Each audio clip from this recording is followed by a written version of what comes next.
welcome to another episode of the Studio 78 podcast. I am your host, Nache Snow. Welcome into my studio. Thanks to everyone who tuned in last week to hear Gwen. The title of that episode was $32 to Seven Figures. And yeah, that one, it's interesting. I had to post that one early because since I switched my podcast hosting, I wanted to make sure everything was working okay. And it was weird me posting it on like a Saturday night, so really everybody saw it Sunday, and I didn't promo it at all because I was waiting till Monday. But on that Sunday, it was like it broke records. Like it was the most listened to episode ever on the first day. And I was like, that's crazy because I didn't promote it. I didn't put it out there or anything. So I was like, man, you guys subscribed. Thank you. You all passed that episode on. Thank you. Because I was like, whoa, how are people even knowing about this? I haven't even done anything. I mean, later on that Sunday, I ended up putting out a newsletter because I just wanted to make sure my subscribers kind of know about things first. So if you haven't already, go to my website, nachesnow.com/newsletter and sign up for my newsletter because I'll let you know when a podcast episode comes out. I'll also, send out like free printables and stuff. Like I had like that branding guide and other things. So definitely sign up because I plan on kicking out that newsletter a little bit more. But anyway, I just want to say thanks, guys. I mean, I felt like really good. Like, yay, they're subscribing. So if you get a chance to, please rate me on iTunes. If you're an Apple person, that really helps the show. If you leave a 5-star review and a comment, you don't even have to leave a comment, just a 5-star review really, really helps me out. And so for all of you guys who have done that, thank you. Okay, so, we're going to keep this momentum going. My whole, I should have mentioned this last week because I kind of explained where Studio 78 came from. But my tagline for Studio 78 is everyday women doing extraordinary things. So I want to give you guys a range of women doing a bunch of things, from last week's guest who's making, 7 figures and has been in business for several years now, to other guests who are just starting it out and getting momentum. They might not be at that 6 or 7 figures yet, but they're living in an intentional lifestyle, doing things that are making them happy, and are beginning to earn income from that, no matter how small or large that is. So this week's guest, I'm really excited to introduce to you guys Danielle from Wood Intimations. Her and her fiance started that together, and they are amazing when it comes to woodworking. And you guys know I love like all things wood. When I had access to the laser, I was like selling like wood home goods, like laser cut light switch plates and stuff like that. And I'm still looking for a laser. So hopefully I get to start that back up soon. But when I saw her account, I was like, oh my God, she's amazing. And the way we connected was amazing too. Jessica Mernan, who's part of One Part Podcast, actually purchased my journal and did a really nice shout out in one of her stories. Danielle saw that, then she started following me, and then we started connecting. I think she commented on one of my photos. Then I saw her account. I started following her. And ever since then, we've just kind of built this like online relationship. And I sent her a message like, I need to have you on the show because I've just seen her grow, and her husband, or excuse me, fiance, sorry, I've married her off already, have been doing some amazing things. And she started off with making spoons by hand. And now it's like growing into other things that she'll also talk about. And one thing I believe we didn't even get to on this episode, but she's done recently, is she's renovating an Airstream. So if you go over to Wood Intimations on Instagram, see the beautiful work that they've done there. I mean, it is gorgeous. But anyway, she even, oh my God, reached out to one of my old guests and they've done collaborations. And so I feel like this is a great story about connection. But yeah, but anywho, I'm not gonna go too much into what we're gonna talk about. But what I want to say here is, as you're listening to this, what I really want you to get out of it is that there are pivots in life, and you kind of just have to go with it a little bit. Like, she's going to tell you like her story from the beginning and how it's changed a little bit.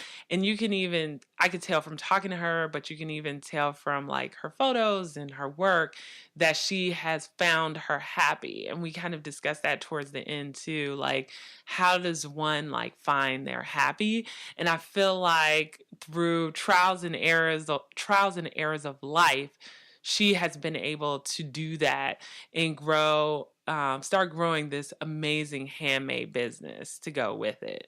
So have a listen. Let me know what you guys think. Look forward to hearing your comments. Here we go. Hello, Danielle. Thank you for coming on to the podcast. Hi. So excited to like have you on. You create like some beautiful work, and you're just, yeah. So I just can't wait to dig into your story. Oh, thank you. Yeah, I'm really, really happy to be here. So, before we get into what you're currently selling online, can you tell the listeners just a little bit about Danielle? Yeah, sure. So, yeah, my name is Danielle. I live in Northwest Montana, and I've lived here for about 5 years, but am originally from Portland, Oregon. Well, Mount Hood, Oregon, but just outside of Portland. And yeah, moved to Montana about 5 years ago. Kind of have a wild story of what I was doing for work at that time and what I'm doing now, which I'm sure we'll get into. But yeah, I'm just living up here with my fiance and his two children and just kind of building a life together. Yeah. And so, as we talk about like your path to getting there, can you just tell the listeners a little bit about your current business? Yes. So I have a woodworking business. It's a home goods business called Wood Intimations. My fiance and I started it together actually late last year. So it's only been actually functioning for about 5, 6 months. And we make things all the way from wooden spoons to cutting boards, mostly kitchenware.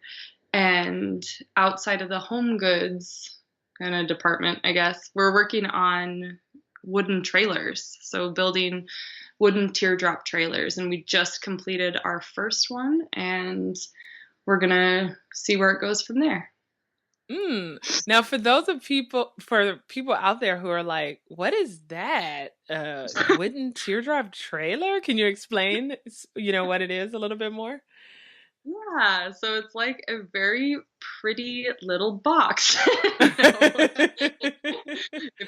No, it's a tiny little trailer. So it's about like the one that we just built is 5 by 8 feet, and you can tow it on the back of any really like economy vehicle. It doesn't have to be a truck. And the thing with our teardrop trailers is like a lot of them, you'll see them and they're kind of plasticky and just have different material. Ours are pretty much all made out of wood and natural elements. So the one that we have now, it's basically just a door that you open up to a bed, and then we have a roll-out kitchen. So it's great for road trips. It's great for if you hate flying, just drop the teardrop on the car and go. So yeah, they're really fun. They're very unique. Very cool. Yeah. And so for those of you out there listening, go to Instagram, wood intimations dot, or I was about to say .com, at wood intimations. And it's really cool, like looking at it. So you don't really step into it, right? You just go in there either to sleep or to pull out what you need. Exactly. Unless you are like us and you go to Oregon for a vacation in the spring and it's pouring rain and you literally have to be in it the entire time. Oh, okay. You kind of have to like find ways to wiggle around and like play board games. But other than that, it's mostly just for sleeping. And you can set it up so there's a canopy right outside, which is great because then you can kind of have more living space. But yeah, they're just very small, very simple, but very functional. Mm. So what were you doing before this, and why did you guys decide like, hey, you know what? Let's transition into like this handmade home goods business.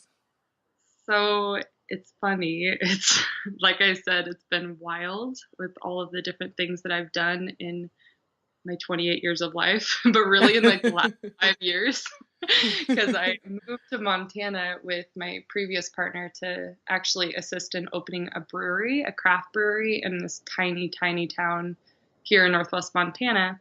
Did that for a couple of years, kind of got burnt out. I'm like, I don't think this is really my purpose. I mean, I love good beer, but I don't think that this is what I want to do for the rest of my life. And from there, decided to take my yoga practice kind of to the next level and open a yoga studio. And it was very just this tiny little studio in the same town that the brewery opened.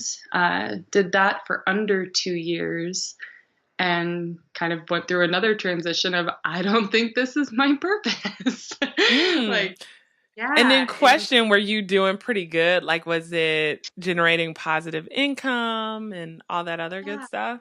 The yoga So studio?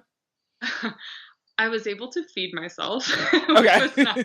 That's It always definitely, good.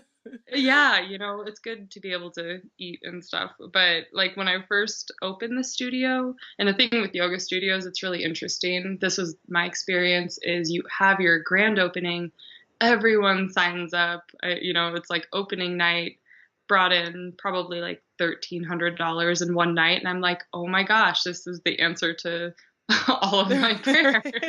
Right. But I'm then gonna be rolling in the dough. Yeah. I was like, oh wait, that's a 10 class punch card. Oh wait, people have lives and they're not going to make it here every single day.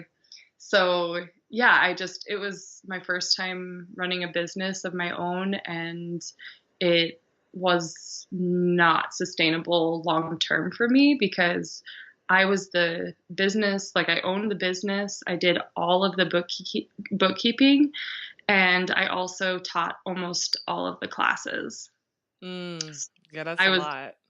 absolute limiting factor there. I was so burnt out physically, emotionally. If you've done yoga, you know that a lot of emotion goes into teaching the classes. Mm. And yeah, I really, really burnt out and was ready for whatever was next, which was not quite Wood Intimations yet, but it was definitely leading me towards this. So cool. So you're like, okay, this yoga thing, though great, is not for me. What happens next? Yeah, so I mean, yoga's definitely stayed with me since closing the yoga studio. I always say that it's been my foundation for anything good that has happened in my life. So I ended up moving back to Oregon. I was back there for about 6 months just to kind of get on my feet again after a breakup and just wanted to be close to my family. But ended up coming back to Montana because of love. What are the Literally. odds of that though? Like, I know. And what are the odds of meeting, no offense to this town, but like meeting someone incredible? I'm sorry. It was just very amazing. So, anyway, moved back here, and I'm like, what am I going to do? At that point, I was living out of a 17-foot Airstream trailer, a vintage Airstream. ooh. Brought the Airstream back and decided to sell it because I'm like, all right, I moved back here with about $2,000 in my checking account. I don't have work. There's nowhere here I want to be working. What do I do? And I ended up selling the Airstream. So I was able to pretty much double on that investment because we just fixed it up real nice, basically did a flip of that Mm. trailer. And Hmm. that gave me the cushion to be able to start making things again. And that's really what happened. I knew some people back in Oregon that were into woodworking, and I was just really drawn to it. And my fiance, he has been doing some woodworking and contracting for years and years. And so we have a ton of wood here, and I literally just saw some wooden spoons and I'm like, "Oh, those look fun to make. I'm going to try that." And I Mm. just got hooked. I just got hooked on the practice, and Yeah. that's really kind of turned into for me was a practice, like very similar to yoga. What And it's so funny how that happens too, right? Like it was like the first time that I did like laser cutting at a makerspace and I was like, oh my God, I felt like I was going there like every day because you just fall in love with this fall thing, in right? love. Yes, exactly. And that's exactly what it was. And I just thought it was so magical, just the whole process of it, and just Mhm. having this kind of like dirty looking little chunk of wood and being able to make something beautiful. I just couldn't believe it. And I grew up in a family of artists, like very incredible artists. My grandma's an illustrator, my dad's an illustrator. He does comics, like across the board, amazing artists. And I never really had my thing. Mm. And so once I started working with wood, I was like, oh my God, I think I might have found my thing. This is it. This is This is it. actually kind of pretty. You can tell what it is. Yeah, no, they're like gorgeous. They're really gorgeous, and I'll definitely like link to your Etsy shop too in the show notes. So yeah, so you start doing this, you're like, "Oh my God, I love it." How did you get to the point where you're like, "Man, maybe people buy this and maybe I should sell it?" Well, it actually happened pretty organically, which is surprising because I've always been that kind of person where I'm like, how can I monetize this? Like, I I am know a the lot. same way because my husband always is like, "You're gonna try to sell this now that you're making it, aren't you?" I'm like, "Maybe." I'm so glad you understand that. But I've been that way forever. Like I remember even like being a kid out at my grandparents' house and like they have their little art studio and I would just be making things. They wouldn't be much of anything. And we would do lemonade stands every summer and I would bring my stuff out there to try and sell that too. It was just yeah, it's always been a part of me. So anyway, I how it turned into Wood Intimations was basically I just was making spoons every single day. Like it was all I did every day. Mm. And I was posting some pictures of them of the process because I just loved sharing that process piece because I'm so curious about people's process with their art mediums. Mhm. And people were actually asking questions about them, like, "Oh, are you selling these?" I sold a few actually over Instagram. That was kind of how it started. People would just private message me or comment. And then I was like, "Hey, this could actually be a thing." And when I was posting them on Instagram, I was having a lot of fun setting up the photos for it. Mm. So I was like placing a spoon on a white backdrop, like a sheet, literally just a sheet, and putting a bunch of dried flowers all around them because I'm obsessed with dried flowers. If you see my house, they're everywhere. Literally, our Instagram page looks like our house. Well, that's a beautiful house then. That's an amazing house. Oh, thank Cause you. yeah, cause you've got, cause I just pulled up like your Instagram account now and there's like, yeah, there's definitely a very distinct aesthetic, right? It's like, you know, wood on wood, wood with the dried flowers, I mean, but there's like this theme that goes throughout that like ties everything together. And Oh, I think it just adds to the character of the spoons too, right? Because it's just like, oh, this is so beautiful. I want my kitchen table to look like this. well, thank you so much. And I mean, that was a big part of, I mean, the word intimations, it comes from William Wordsworth poem, what is it, Intimations of Immortality. That's like where the name comes from. And it's really drawing from those elements, those natural elements, like constantly hinting at something. And our home is just filled with natural elements. And we always just really try to pull from the things that matter to us and really transplant them into the business because the business truly feels like such an art project for both of us. It doesn't just feel like a business, it feels like our heart. And Hmm. be able to really put in the things that matter to us and things that we see as beautiful is really important. Yeah, I mean, so you said you like started selling your spoons on Instagram, but so at Mhm. what point did you number one say like, "Ooh, I need a name and I need to open an Etsy shop"? Okay. So I guess it was just through those couple sales that I made Mhm. that I'm like, hey, Etsy's a good place. I shop on there all the time. I could probably sell some of these on there. And I was really like, it was daunting to me, just the whole process of like gathering all the photos and taking measurements. I was like, I don't even know. I just want to carve spoons. I don't know. Like, can't people just find me some other way?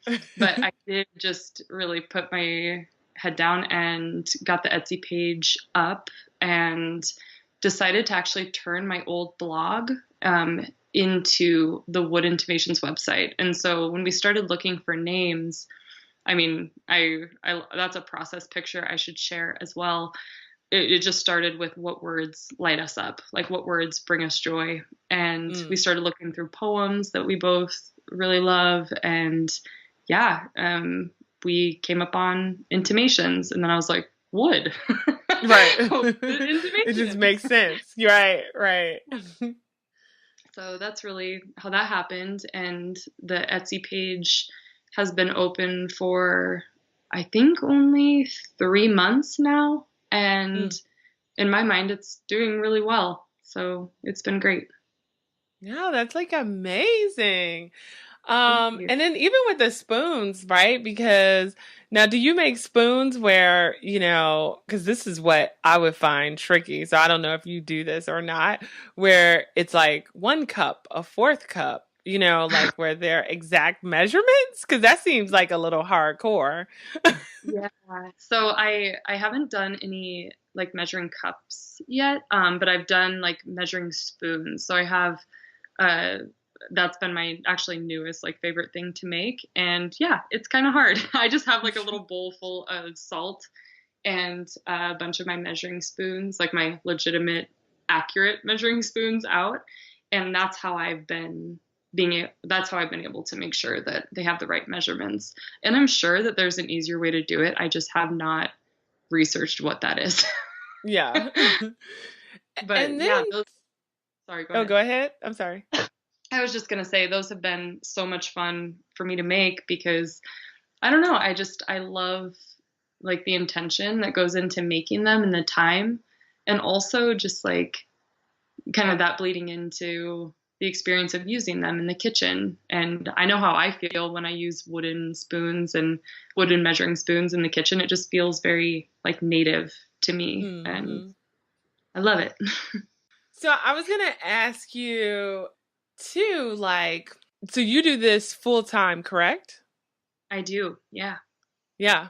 So how did you determine like your pricing? Because I feel like, and you might still be working through this because it's all, it's still relatively new, like under 6 months. But I think Right.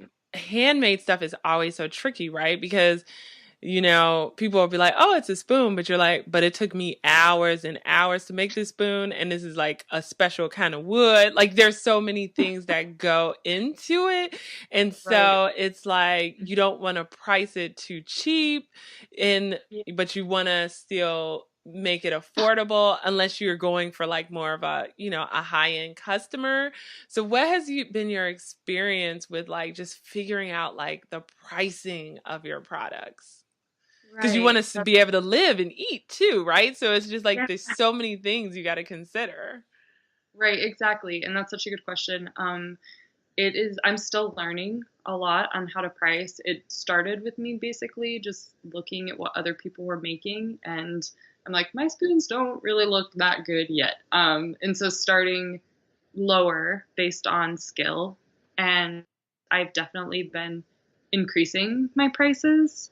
Um, what I've like, this kind of goes into a lot of just personal work, spiritual work that I do, but I really truly believe that like the way that I am pricing my work is reflecting my own self-worth.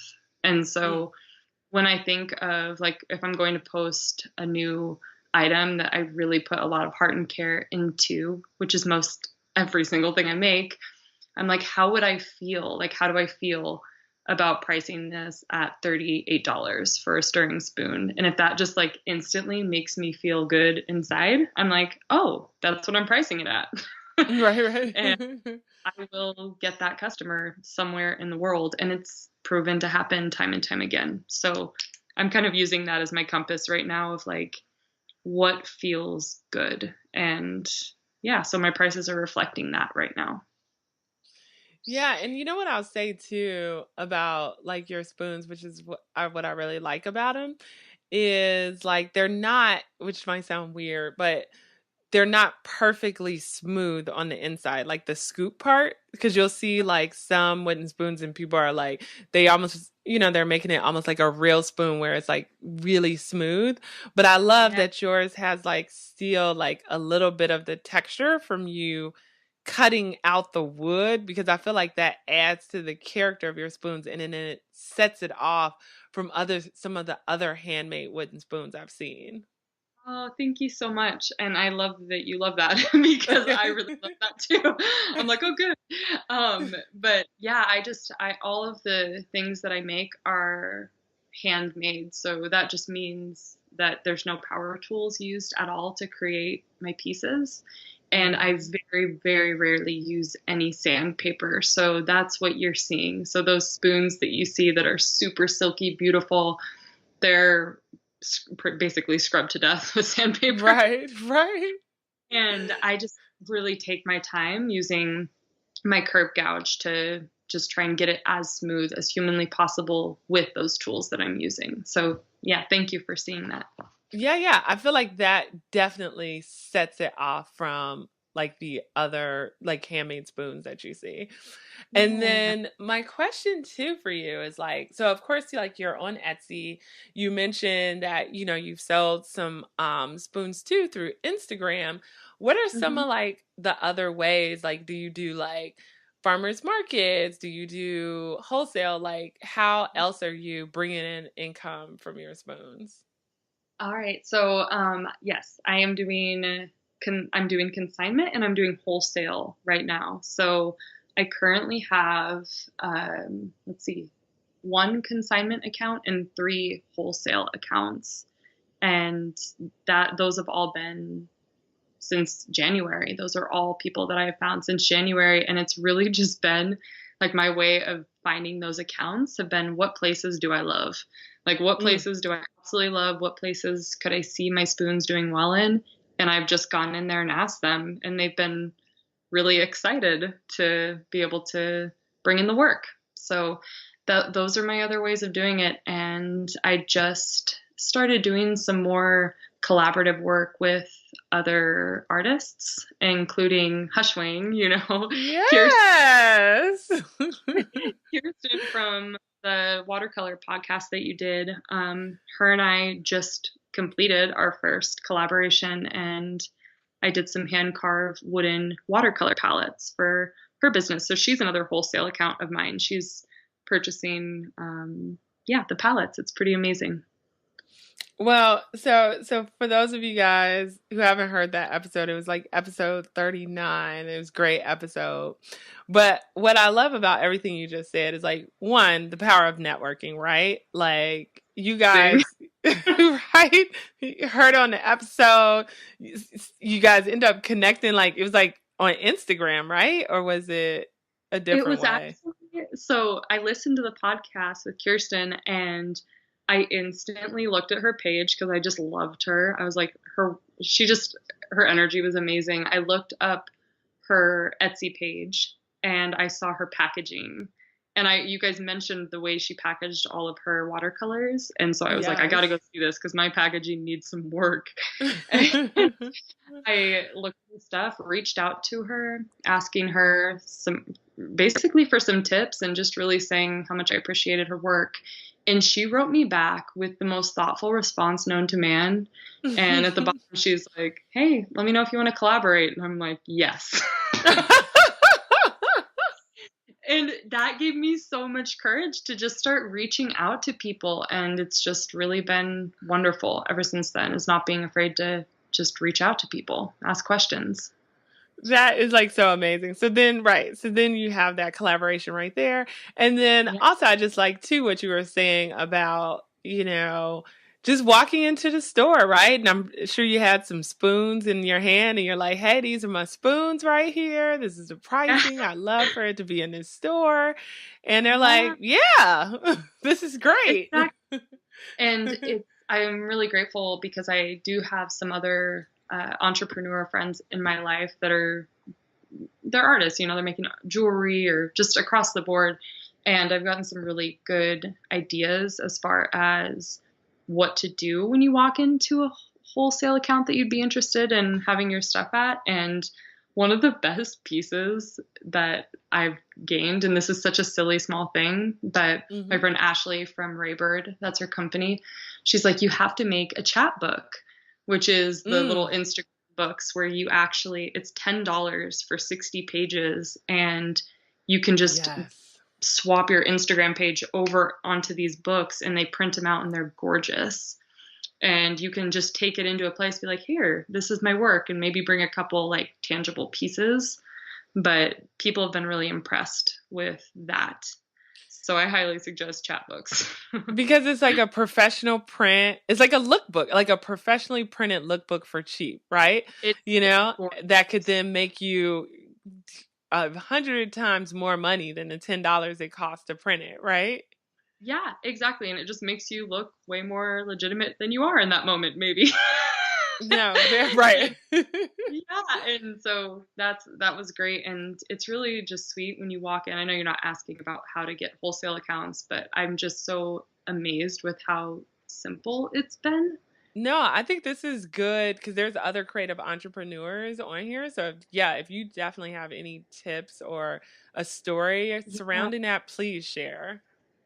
Yeah, I mean, I'm very extroverted and I love being around people. And so like the places that I have my wholesale accounts are literally places that I've walked into, really loved the vibe, loved the people working there, and I could see my work blending beautifully with whatever they have. It could be a coffee shop where I have two accounts at coffee shops where I sell my coffee bean scoops. I My work is there because it feels good there. And if you just walk in and you're like, oh my God, I love this place, say that to them. Be like, I love your place. Would you want to Right. see my work and maybe sell it for me? And it works really well. Very cool. Yeah. And so before we wrap up, I do want to get into like your other business area, and you touched on it a little bit, like the trailers, right? Yeah. So how are you guys selling the trailers? Because that's not, at least I don't see it on your Etsy account. So do Right. you do that differently, like through Craigslist or other ads? So how do you let people know, like, hey, we've got some teardrop? Did I say that right? Teardrop? Yeah. We've got some teardrop trailers, wooden trailers available for sale. Like, how does that work? So good question, because we're just learning that as we go. Like I said, we did take the trailer back to Oregon. We were back there for some wedding planning stuff, but we're like, hey, this could also be a good opportunity to show the trailer off. And so we've definitely been doing marketing that way and just bringing it places so people can see it. People ask to take photos of it all the time. We've done Craigslist. We have a girl coming out probably this weekend to come and look at one of our teardrops. Mm. And so right now that's been the only way that we've been promoting them. So like taking them out just on our own travels, and then Craigslist. But then is it next month? No, in June, we're actually going to a van life event in Idaho. I don't know if you know about what van life is, but it's people who are living out. No. Yeah, it's people that live in their vans full time. It's like glamorized. It's pretty neat. But anyway, we're going to bring our teardrop there because that could be a really good marketing event for us. So we'll come there with photos of our work and an actual teardrop with us. So Well, that's Cool, because you guys are targeting people that are in that market, right? Like they're the ones that will actually use your particular product. So you're trying to like find where they are and then market it there, which is genius. Yeah, exactly. And it helps because I mean, I told you that I was before that I had lived in a 17-foot little vintage Airstream and was really kind of integrating into that community of minimalism, just tiny house, small living.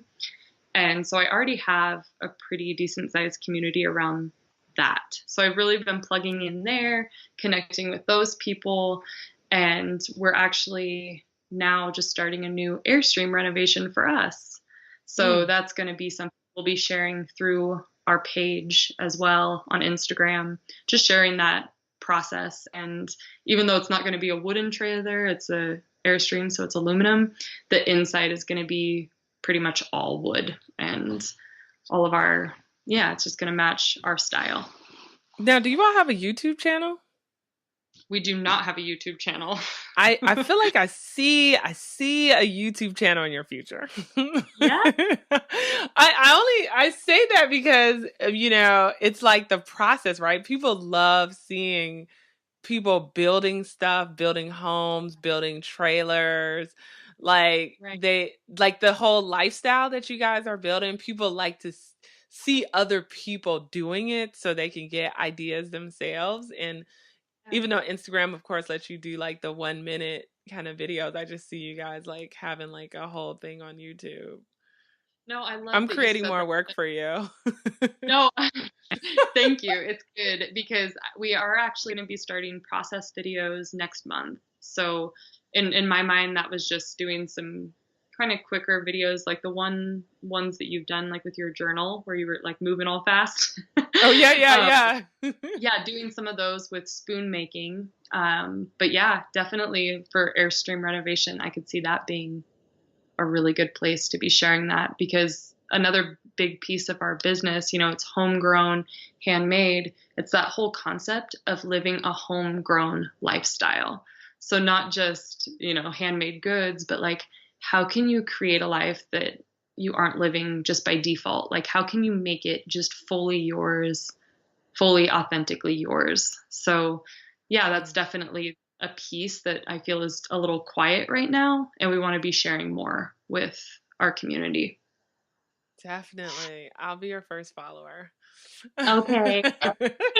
Thanks, Nache.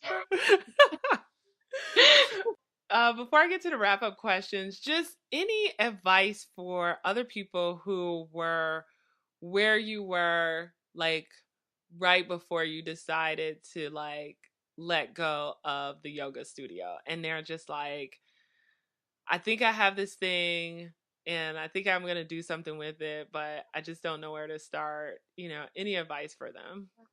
Yeah, sure. So during that time of closing the studio, that was like one of the hardest times of my life.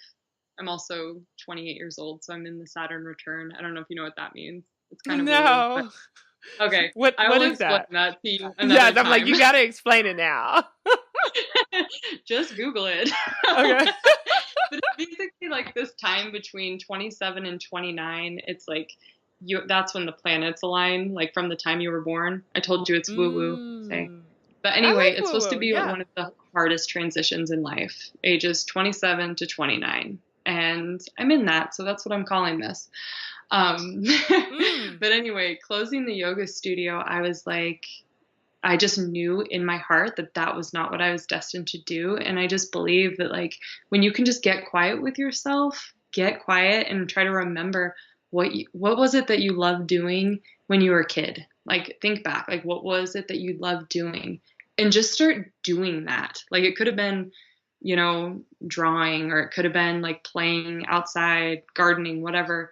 Just start doing more of that. And I think that that just really helps lead you to what you are supposed to be doing, or what you will be happiest doing, and just go for it. Like if something's not serving you, stop doing it.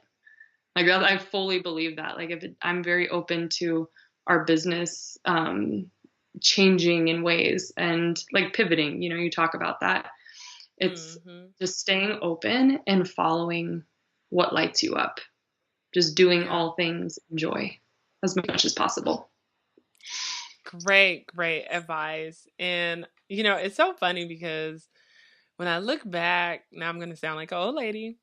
When I look back on my late 20s, like it was like, you're like trying to figure things out. But then I felt like once I got into my 30s, I was like more comfortable. I was more comfortable even in my skin, like my body.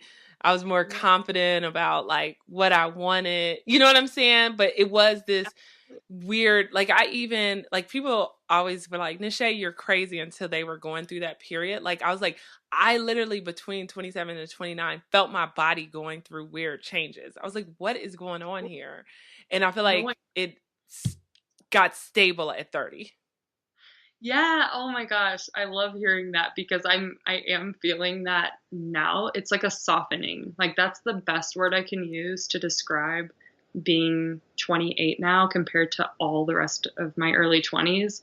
I'm like I just feel softer and I feel so much safer in my decisions because like when I'm doing things that just bring me joy and light me up, I can't not be successful.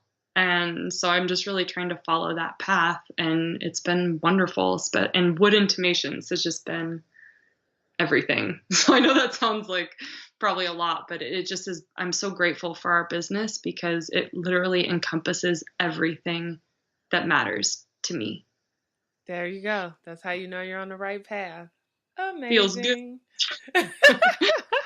Thank God. Something feels good I again. know, right? Right. I mean, you haven't hit that 30 yet, so you're gonna go through a few more rough patches, but just just That. just weather the storm. Weather the storm. Like, Yeah.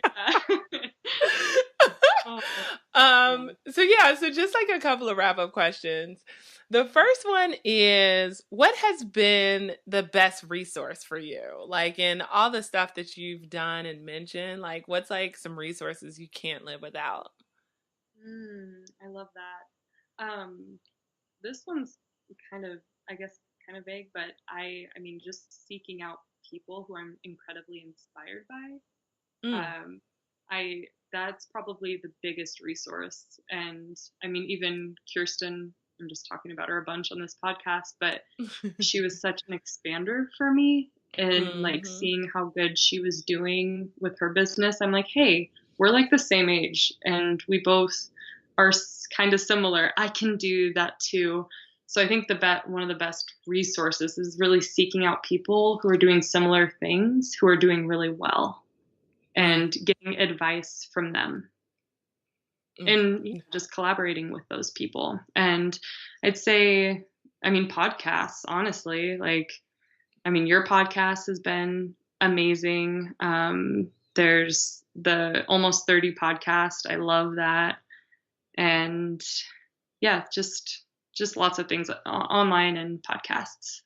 Yeah, and you discovered me through the One Part podcast, right?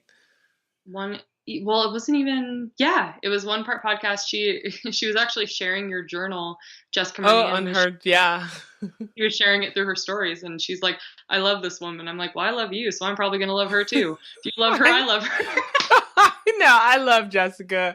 Jessica, I know you're not listening to this, but we love you. Yeah, we love you. She's listening. I'm sure she's listening.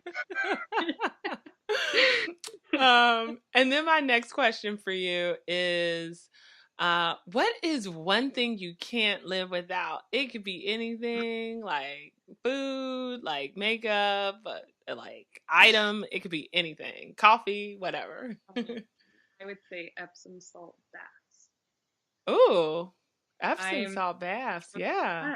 it's especially like stepping into this parenting world, which is very new for me. That's been my saving grace. Like when things feel crazy at our house, I just go take a bath. Right. It's been so amazing. It's just been kind of my meditation time, and I'm just really grateful for them. So yeah, Epsom salt all the way. Sweet.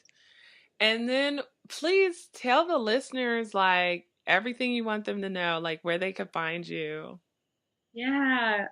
So basically, Wood Intimations on Instagram at Wood Intimations. You can find us on Facebook. Basically, you don't even have to worry about looking us up on Facebook because it's everything shared just straight from Instagram. Also, literally, that's all I do. And our website, woodintimations.com, that's the best place to reach us. Has our email. There's a phone number on there. But yeah, please find us. We'd love to talk to you. Perfect. Well, thank you so much for being on the podcast. No, thank you. I'm so grateful to have found your podcast and to actually speak to you. It's pretty amazing. Okay. Loved the episode. I hope you guys did too. Two things. One, Chatbooks. Genius. If you need a quick lookbook, go over and check out Chatbooks. I will have a link to it in the show notes, nachesnow.com/61. And two, I was just going to say, like, I think she is just a great example how your life could be going one way and all of a sudden it can do a 180 in a beautiful direction. And so never think you're stuck or that you can't change the direction your life is going into, and really do something that you love. So I'm really happy that she found a partner that she loves and also a new passion. So go you, Danielle. Really rooting for you, and I wish you all of the best. Okay, so a couple wrap-up things. One of the sponsors, you could say, for the show is SW Basics. You can get a 15% discount by putting in the code SNOW, SNOW, and they are all natural skincare line, and they have like scrubs and sprays and all kind of amazing things. So if you're into like natural stuff like I am, definitely go check them out. And if you like something, just please remember to put SNOW in the code so you can get a discount. And also remember, please give me a 5-star review on iTunes. If you're not on iTunes, whatever you're using, Stitcher, give me a rating, Spotify, give me a heart, just show the love any way you can. Pass on this episode. Someone passed on the last episode in one of these large Facebook groups. So I really appreciated that. I mean, all of that really helps bring more exposure to the show, and more exposure means that I could get sponsors, and it helps keep the wheels running. So anyway, thank you guys for tuning in. I have another amazing guest next week. I can't wait to introduce her to you guys. So please stay tuned. Okay, have a beautiful week. Bye.